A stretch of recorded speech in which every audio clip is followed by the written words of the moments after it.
Hello दोस्तों, तो आज के इस वीडियो में हम आप सभी को क्लास 12 के बायोलॉजी में से 30 बहुत ही इम्पॉर्टेंट प्रश्न लेकर आए हैं जो आपके बोर्ड एग्ज़ाम 2025 के लिए बहुत ही खास होने वाला है। तो दोस्तों चलिए बिना देर करते हुए इस वीडियो को शुरू करते हैं। तो प्रश्न पहला है, द्विनिषेचन की क्रिया होती है। तो दोस्तों जो आवृतबीजी पादप होते हैं उसमें द्विनिषेचन की क्रिया होती है। तो प्रश्न पहला आपका राइट है। चलिए दूसरा प्रश्न देखते हैं। पहली जीन चिकित्सा किस रोग के उपचार में की गई थी? तो दोस्तों जो पहली जीन चिकित्सा है वो एडीपी की कमी से होने वाला रोग SCID की गई थी। तो दोस्तों आपका ऑप्शन डी सही है। चलिए प्रश्न अगला है, दुधवा राष्ट्रीय उद्यान स्थित है।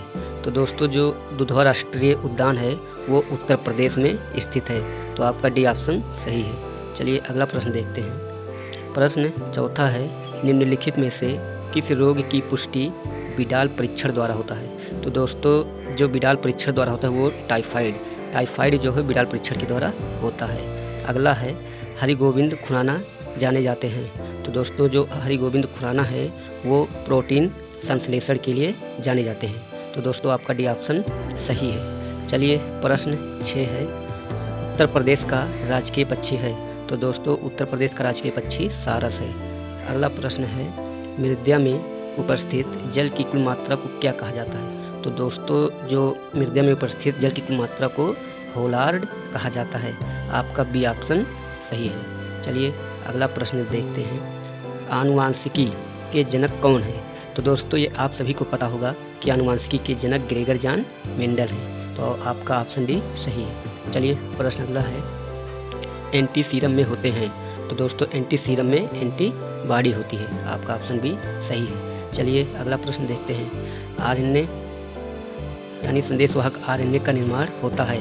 तो दोस्तों जो संदेशवाहक आरएनए का निर्माण केंद्रक में होता है, कोशिका में स्थित होता है केंद्रक में आरएनए का निर्माण होता है। अगला प्रश्न है, भारतीय भ्रूण विज्ञान का पिता किसे कहा जाता है? तो दोस्तों जो प्रोफेसर पंचानन माहेश्वरी हैं ये भारतीय भ्रूण विज्ञान के जनक माने जाते हैं। चलिए अगला प्रश्न देखते हैं। अगला है, हार्मोनल गोली का एक घटक है।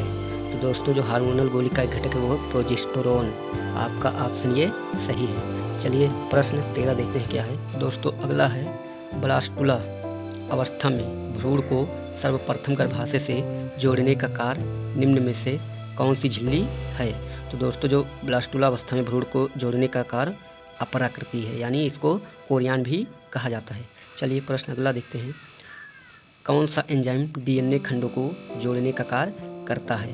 तो दोस्तों ये आप सभी को पता होगा, लाइगेज एंजाइम जो है वो DNA खंडों को जोड़ने का कार्य करता है। चलिए प्रश्न अगला देखते हैं। कैंसर रोग के कारक को क्या कहा जाता है? तो दोस्तों जो कैंसर रोग के कारक को कार्सिनोजेंस कहा जाता है। आपका ऑप्शन डी सही है। चलिए अगला प्रश्न देखते हैं। टीबी के टीके का क्या नाम है? तो दोस्तों ये तो सभी को पता होगा, टीबी के टीके का नाम BCG है, यानी आपका बी ऑप्शन सही है। चलिए अगला प्रश्न देखते हैं। एंटीबॉडीज में होती है। तो दोस्तों एंटीबॉडीज में प्रोटीन होती है। आपका ऑप्शन सी सही है। चलिए अगला प्रश्न देखते हैं। 18 क्या है, लाइसेंस में फंगस तंतु पोषण प्राप्त करते हैं। तो दोस्तों जो आपका ऑप्शन ये है शैवालों द्वारा, ये आपका सही है। चलिए प्रश्न अगला देखते हैं। RNA अणु में थायमिन का विस्थापन होता है। तो दोस्तों जो RNA अणु में थायमिन का विस्थापन होता है वो होता है यूरेसिल के द्वारा। तो चलिए प्रश्न अगला देखते हैं। अगला प्रश्न है, किस कारण वर्णांधता का विकास होता है? तो दोस्तों जो आनुवांशिकी है इसके द्वारा वर्णांधता का विकास होता है। तो चलिए प्रश्न अगला देखते हैं क्या है। तो अगला प्रश्न है दोस्तों कि मानव में ये बीवो रुधिर वर्गों के कितने जीनोटाइप संभव हैं? तो दोस्तों ये बीवो रुधिर द्वारा 6 वर्गों के जीनोटाइप संभव हैं। तो चलिए प्रश्न अगला देखते हैं दोस्तों। अगला प्रश्न है, विश्व स्वास्थ्य दिवस कब मनाया जाता है? तो दोस्तों विश्व स्वास्थ्य दिवस 7 अप्रैल को मनाया जाता है। चलिए अगला प्रश्न देखते हैं। विश्व जनसंख्या दिवस कब मनाया जाता है? तो दोस्तों जो विश्व जनसंख्या दिवस है वो 11 जुलाई को मनाया जाता है। चलिए प्रश्न अगला देखते हैं। भारत का प्रथम राष्ट्रीय उद्यान है।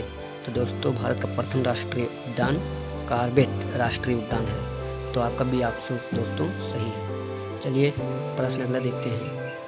अगला प्रश्न, भारत में उभयचंडियों की कुल संख्या है।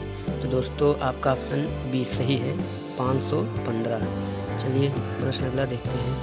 अगला प्रश्न है, घाना राष्ट्रीय उद्यान किस प्रदेश में स्थित है। तो दोस्तों घाना राष्ट्रीय उद्यान राजस्थान में स्थित है। चलिए अगला प्रश्न देखते हैं। अगला प्रश्न है दोस्तों, वन जीव संरक्षण अधिनियम किस वर्ष में पारित किया गया था।